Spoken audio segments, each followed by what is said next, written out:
As you see, I got my little safety blanket on stage with me here tonight, yeah. And I got a lot of friends, you know, I like drinking, and I got some friends that are worried about me. They've come up to me and they said, Tennis, you've been drinking a lot, man. You're going out every night. You're drinking at home all the time. I'm worried you might be an alcoholic. And I was like, no, guys, you got it all fucking wrong. Just, I like waking up every morning and vomiting and having headaches. And I fucking hate having money in stable relationships, so it works for me. Guys, I gotta be serious with you here in a second. 2014 was a rough year for me. Rough year, because my dog died, and the rough wasn't a pun. Yeah, my dog died. It was super sad. And it was... She's my spirit animal, too. And it works even better now that she's actually a spirit. So... Yeah, and it was hard, man. I gotta admit, it was really hard to get over my dog dying. She was my best friend, but what really got me through it was holding on to all the memories and all the things that I like to do with my dog, Molly. Her name was Molly. And one of my favorite things that I used to do with Molly is we'd have this thing called Backwards Day. And Backwards Day was great for Molly, because we'd get to do things that she never got to do ever. Like, I'd put her food bowl on the table, and she'd eat dinner with me. She'd hop in the bed with me, and we'd cuddle, and she'd get to be on all the furniture. It was awesome. It was awesome for her, and Backwards Day was really great for me, too, because I got to do all these things that I didn't normally get to do, like shit in the yard, take naked naps in the middle of the kitchen, sniff the crotches of all the friends my roommates brought over. That was fun. Needless to say, though, after all of that, my roommates really fucking hated Backwards Day. And that's just kind of a cooler way of saying my parents really fucking hated Backwards Day. But then they started getting down with Backwards Day, and now I really fucking hate Backwards Day.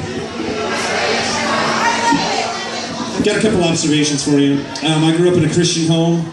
Anybody else have to grow up in a Christian home? Like I phrased it that way, you have to grow up in a Christian home? Ugh. It's rough. And it only kind of taught me one thing, and that one thing is that some of the books of the Bible kind of sound like they could be names of STDs. Like, it wouldn't be that far-fetched if somebody was like, hey, I'll be with you in a little while, I gotta run to the pharmacy and pick up my Ecclesiastes medication.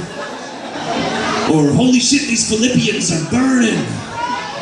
Or, that dirty bitch gave me Deuteronomy. Here's another observation for you. I don't know if you've noticed, but coffee stands around this county are getting fucking out of hand. They're getting out of hand. It used to just be like, chicks in coffee stands were dressed kind of cute, you get a little more tips. Then it devolved into the bikini coffee stand.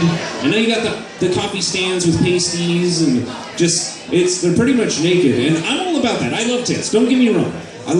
They're awesome. But when I go to get my coffee in the morning, and I don't need my morning wood back after I've just lost it, you know what I mean? I'm trying to get going for my day.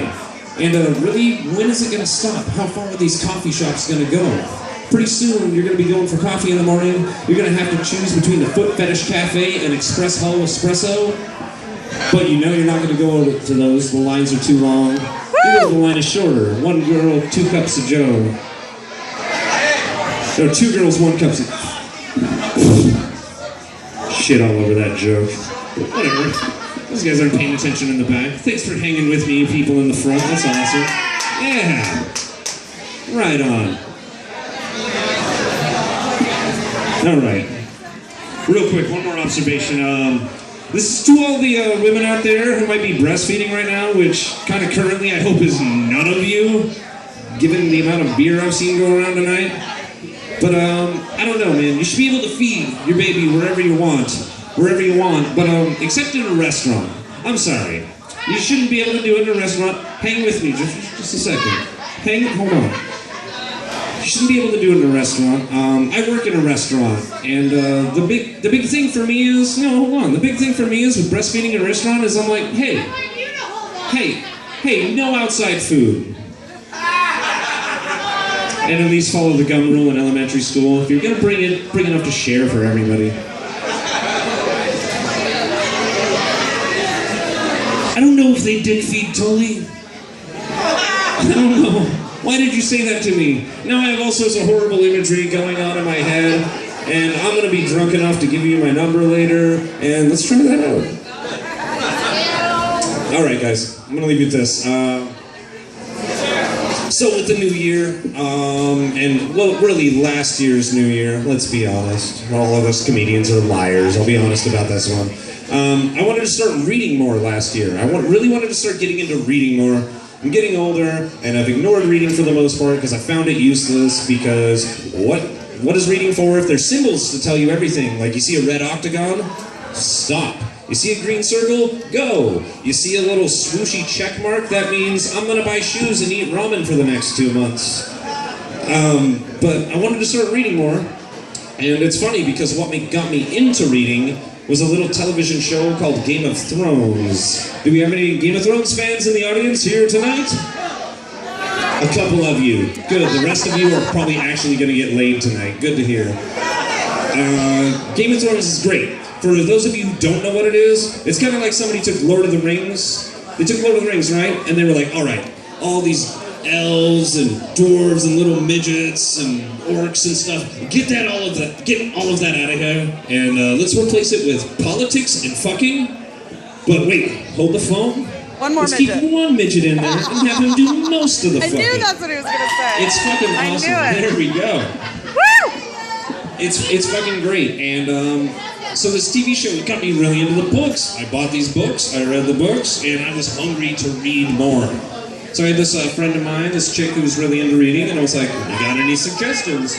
You got any suggestions on what to read? 50 Shades of Grey. She told me about this little series that's going on 50 Shades of Grey! 50 Shades of Grey. You know I'm a pervert, so you can fucking. No, you said that. Oh, you don't even know I'm a pervert. You buy food for me on my work. I do. Your This food is bad. delicious. Shit. Anyway, yeah, so she got me into 50 Shades of Grey. And she told me, she's like, it's smutty, it's really kinky, and you're a pervert, you'd be really into it. And I was like, you got me. So I went to the bookstore, and I picked up a copy of 50 Shades of Grey, and I started reading it.